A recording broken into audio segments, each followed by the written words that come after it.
It is Old Man Chi here, back again with another episode of Manchester United News Now. But before we get into news now, please like, share, and subscribe to Red Devil Studio. Follow us on Twitter United X and smash the notification button for latest Manchester United news. We've got a lot to talk about, but first.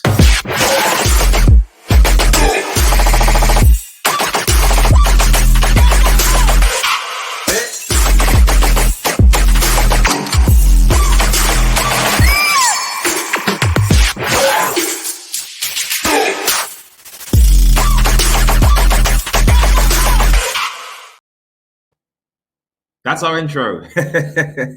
That is our intro.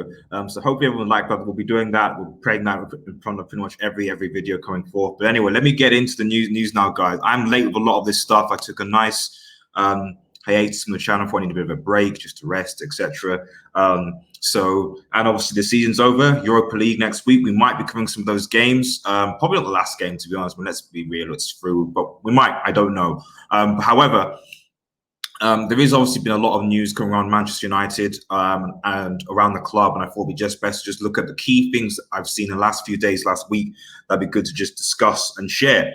So let's basically get straight into it. So Jadon Sancho deal close. Jadon Sancho deal close. Now, this is actually came from the Independent here, and hopefully everyone can see that. So I like to basically show people where the stories come from, so they can look at the link, they can investigate it for themselves, and they can form their own opinion. So this is actually coming from the Independent, and the Independent basically said that Jadon Sancho's anticipated move to Manchester United has moved closer as Bristol are willing to agree on initial fee. You're like, wow, okay, awesome, great. This is great. If you keep on reading, it says the Independent has been told that all talks regarding a deal are still between intermediaries and that there are no formal negotiations between the clubs yet. The principles of a deal have been set up. Okay. This is the very definition of clickbait, guys. This is the very definition of clickbait. You say a deal is close, and then in the second paragraph, you then say, but the deal has only been between intermediaries and there's been no formal negotiation between the two clubs, which is essentially where we've been. As far as we know, there's been no actual official. There have been maybe some background stuff, possibly personal terms of Sancho. Okay, we get that. But in terms of actually working on a deal, agreeing a price, we know, that isn't the case. And this is what this article is confirming.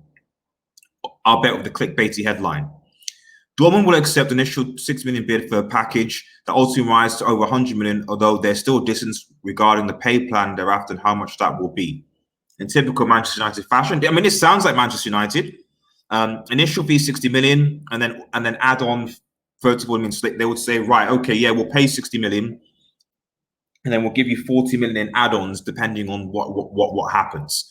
The German club are at this point willing to sell and are almost pushing a deal as they are planning for Sancho's departure and want their 2021 squad intact by the time they return to training on the 10th of August.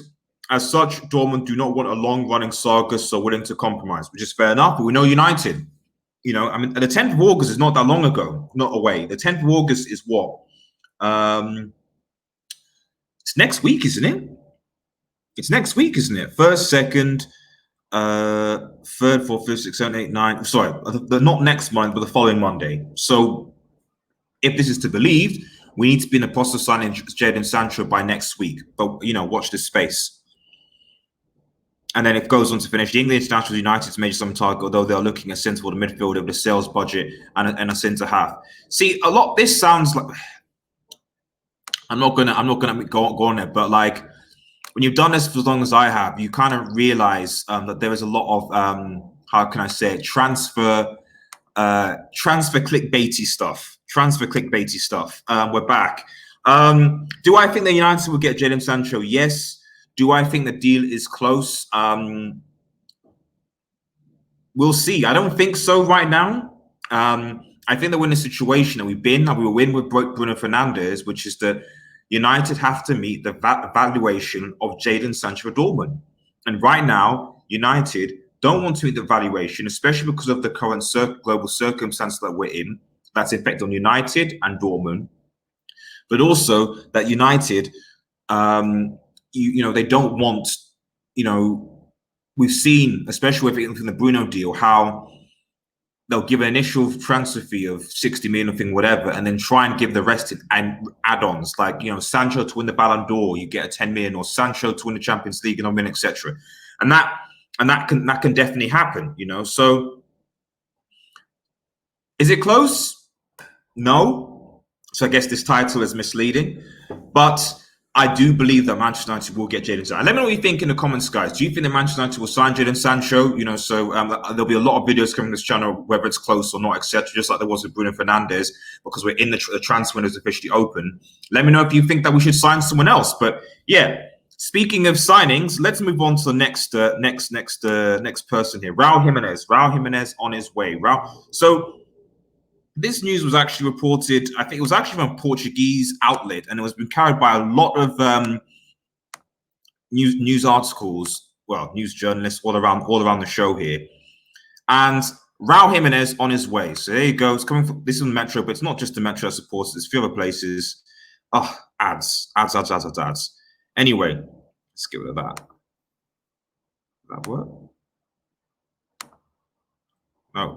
Oh well. Okay. Raul Jimenez is reported to be on his way to Manchester United this summer after Wolves landed a replacement for the striker. Jimenez has been lethal in form this season, scoring 20 goals and providing 9 assists in all competitions as Wolves finished 7th. Nuno Espirito Santo's side could still qualify for the Champions League if they win the Europa League next month. Jimenez future lies elsewhere, according to Portuguese RTB. It's a broadcaster.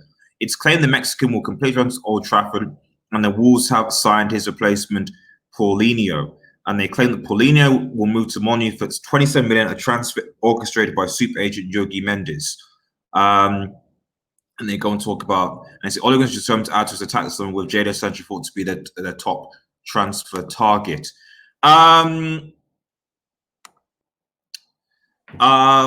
We've been burned by I say we've been burned by the Portuguese before. I say that they're all talking about Bruno Fernandes, and we've got Bruno Fernandes in the end. So I don't want to completely dismiss this, even though I don't think RTP are 100% credible, and I still think it would be very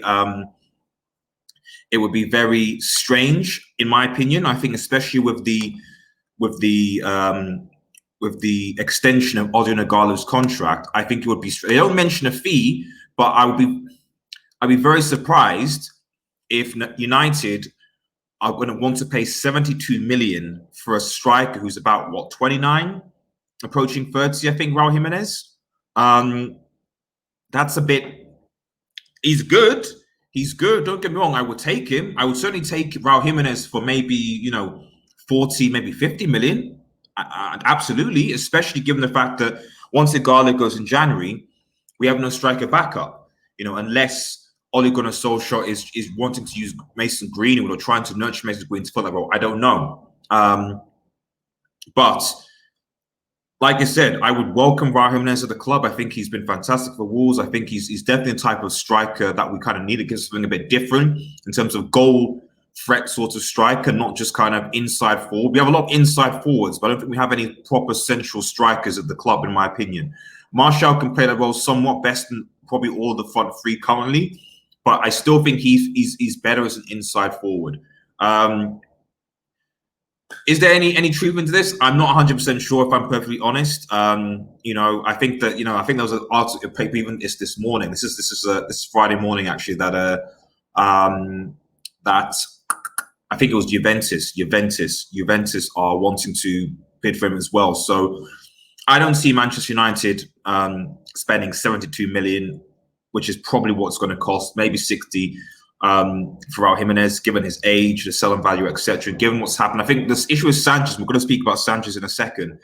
I think that transfer has really kind of made the Manchester United, or how Manchester United go about transfers in a completely different way. And I think we're going to be seeing that we're going to be going away from this signing, 29, 28, 30-year-old players for high fees and high wages on long-term contracts, because like I said, what happened to Alexi Sanchez? Not because the players aren't good, but because there's more long-term value, especially resale value, if you sign them young, about to take the next step, etc. And that's what our transfer policy, if you can see, has been recently.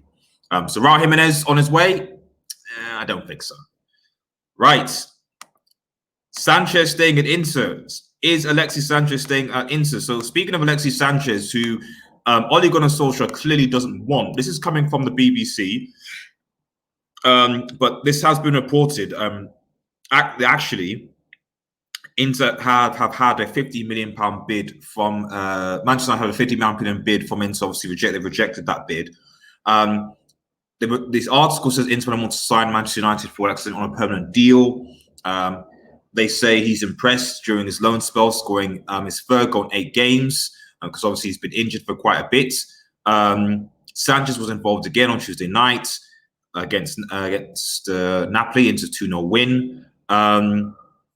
Obviously, United, his contract is thought to around 400k a week, which is absolutely ridiculous. Absolutely ridiculous. Is beyond Inter's reach, but Old Trafford bosses does not want to keep the form for the next season. So, just so that people are aware, obviously he's on loan, and this is important when we talk about wanting to get certain players out of the club. It's not as easy to just say, right, okay, sell them, get them out of the club, etc. Sell them to someone who buys them. It's not easy because one, you need to have a club that has the funds to actually pay for the fee. Okay, that's the first thing. And two, you need to also have the player needs to also want to take a pay cut. Now, there's no indication by his article that Alexi Sanchez definitely wants to stay in Inter Milan. Absolutely. He doesn't want to go back to Manchester United. Now, does he want to take a pay cut? I'm not 100% sure. I think Alexi Sanchez would rather I think what he wants is, I want to be at Inter Milan and I want United to continue to pay my high wages. That's basically what he wants. And I think that's why you're in a situation where United don't want that. United is like, either you come back and contribute to our team, or Inter you've got to buy him. We can't do another loan deal where you basically just see out the rest of your contract at Inter, contributing to another club, while we lose money by paying you to stay there effectively. Inter paying some of it, but United pay the majority of it. So I can see why United basically are wanting to get this deal up. Now, how much? I don't know. We got to remember, we signed Alexis Sanchez for free. Now we've been paying £400,000 a week. So he's been here for maybe 2 years, going to 3 years. So if 400,000k a week, I'm going to get my calculator out, and just because this is going to be an insane amount of money. So £400,000. If we times that by 24, so he's been paid 9.6 million. If he goes into his third season here, or he goes out on loan again, it'd have been paid £14 million from the club, give or take tax. So the way that I see it, bearing in mind that we've paid him for free, United, if Inter Milan, frankly, offer any fee above 20 million, maybe even 30 million, okay, anywhere between 20 to 30 million, I think Manchester United should take it, because we'll get the money back that we recuperate from his wages, and we'll also get a little bit of profit. Anywhere between 20 to 30 million, if Inter Milan offer that, I think they should give it. That's my personal opinion. But let me know what you think in the comments. Do you think that Alexis Sanchez still has a future Inter? Let me know. Right. Lastly, final topic: Romero or Henderson? Romero. So get a bit close. This is still transfer news, but this is a bit more close to home regarding Manchester United. And what's going on with our goalkeeping situation. Now, I make no mistake, I think that Sergio Romero has been criminally underrated this season. Yes, he's our second choice keeper, but he's been called upon and he's done what he's needed. He's won the Europa League, people forget. I wasn't particularly happy that in both, I think, the League Cup and the FA Cup this season, Romero was dropped and De Gea was put in. I don't agree with that at all. And I can see why Romero would probably be frustrated, because it's like, okay, if he's promised cups, and competitions like Europa League, League Cup, FA Cup, and De Gea just isn't just league, then that's cool. That's fine. Obviously, Champions League would be different. But you can see, and this story is basically about Romero or Henderson, because United are going to be in the Champions League next season, which basically means that De Gea is going to be, there's no indication it could be number one, but De Gea is going to be first choice, which means more lack of game time. So Romero, at best, is going to be playing in the League Cup or the FA Cup up until a point, depending on whether Solskjaer decides, you know what, when we get to semi-final, I'm going to drop Romero and put De Gea in. I think that was bad. I think that was bad I think it was really bad and wrong. But let me just take you to the story, guys, and how this relates to Dean Henderson. Now, this is coming from the Sun. I don't like the Sun, but why I thought this was important, because it's talking really about the Sergio Romero and Dean Henderson. So basically, the Sun is saying Sergio wants to hold certain talks in Manchester United of his future, with Dean Henderson heading back to Old Trafford. Now, the reports are saying that Dean Henderson is going to be coming back to Manchester United. They're working on his contract, which is going to be make him one of the most highly paid players in Europe. Basically, to fend off competition from other rivals who basically are interested in him. And if he is sold to rivals, that he'll go for a substantial fee.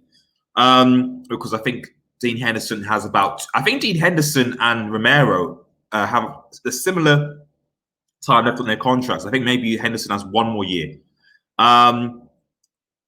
So the 30 years made no appearance in the Premier League this season, has been used as a cup keeper in Europa League. Sunderland Sanchez is being eyed by a number of clubs in his native Argentina, along with sides, of course, MLS. And the ex-Monaco ace is keen to leave. Ole Solskjaer makes it clear he has no first future at Old Trafford. Henderson will return to the Red Devils this summer after another successful season on Sheffield United. And De Gea is going to stay at Manchester United despite his problems on the field after a number of high-profile mistakes. This would mean Romero dropping down to third choice, something he doesn't want to do, and he would rather leave instead.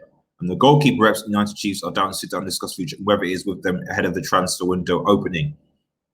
It's understood the club will demand around $5 million for his services after slapping up on a free from Sampdoria.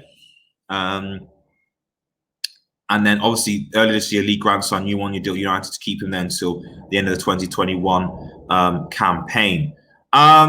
So yeah.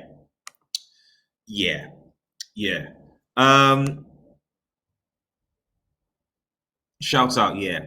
Oh, I don't watch soccer, but I hope you have a great stream. Go New York. Arid Buck says, just someone who'll be watching news. I don't watch soccer, but I hope you have a great stream. Go New York Yankees. Thanks. I really appreciate it, buddy. Really appreciate it. So like I usually stream to Twitch. And then I then export it to YouTube. So, but thanks for actually in the comments. I really appreciate that. So I should do more. Let me know in the comments, guys, if you're on YouTube. Should I be doing more on Twitch? I think I'm doing a lot more live watch-alongs on Twitch when I have time. But thank you so much for Red Bucky. I really appreciate the positive feedback. But finally, Romero Henderson. The thing is, we obviously have Lee Grant. He's going to be here to the end of 2021. If United do bring D. Henderson back, then I understand. Henderson will basically go to third choice. And if Romero. Romero was happy, from what I can tell, because he's been in the club for so long, Romero is happy being number 2 on the bench. Just like Giroud's happy coming from the bench sometimes. That he's content with that position. If we bring Dean Henderson back, it'll make him third choice, and then suddenly he's not in that position anymore. And of course, not getting game time, just like Lee Grant's not getting game time, he'll probably want to leave. I would argue, is Dean Henderson happy being back up to De Gea? Because again, if we bring Dean Henderson back, a player who's been getting first team regular football, and we say, right, you're second choice, but second choice means FA Cup and League Cup, because he's not going to play in the Champions League. Well, would Dean Henderson even be happy with that? So we've got an interesting goalkeeper situation right now, because right now, I don't see Ole Gunnar Solskjaer dropping De Gea, really. He may for Dean Henderson, but if he's going to drop De Gea for Dean Henderson, he's going to have to do that relatively early, in my opinion. Now, we've seen with like Lampard and other players when he dropped Kepa with 75 million to bring in Caballero, who's older, that ruthlessness. I don't think Ole Gunnar Solskjaer, he's been here for almost two years now, and De Gea has made these mistakes almost 2 years, in part because his goalkeeping coach left, and he's got this other goalkeeping coach I don't think is particularly great, but he's stuck with him. So yeah, I think the goalkeeping situation is one of those where we're going to have to watch this space, to be honest, because the way I sort of see it is that Romero will not, if Henderson comes back, Romero's not going to be happy being third. He's gone, and Henderson is not going to be happy being second choice, and he's going to force. So you could potentially have a situation where, if this situation plans out, that both Romero and Henderson will want to force a move to leave Manchester United, because Henderson's not going to be happy being second choice, and Romero's not going to be happy being third choice, which will leave us in a situation where we might need to buy another keeper or rely on Lee Grant, whose contract expires the end of next year. So, yeah, we'll see. So watch this space. But like I've already said, for me, I think that we should give Romero a tryout, especially in the Europa League. Let Romero play in the Europa League. Just let him play.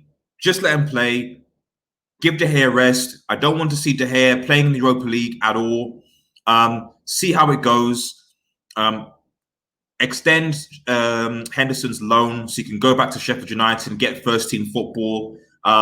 And then go into next season and see what happens, and alternate between Romero and De Gea. That's my personal opinion. See how Romero goes, because as we saw with Arsenal and Martinez, I mean, I just think it's just strange, So that United, I get what De Gea's done, but you look at Chelsea, Kepa makes mistakes, they bring Caballero. You look at Arsenal, even Martinez has been their backup keeper for goodness knows how long. Leno gets injured, he comes in, and you can see how well he's been doing, So I don't know. Let's give Romero a chance, in my opinion. Anyway, guys, thank you so much for those who are watching, and for those who will be watching. If you're new to the channel, so please like, share, and subscribe to Red Devil Studio. Follow us on Twitter, United X, and smash the notification button for latest Manchester United news. We've got a lot of shows coming up. We'll be having a player ratings season review either today or tomorrow. A 2K subscriber special where we're just talking about just general things. And then also, we'll be having a season review Sunday evening with a lot of the Manchester United fan, 100% Manchester United podcast with a lot of United fans that will basically give their opinion on how they feel the season's gone as a whole. Have a nice day, guys, and cheers.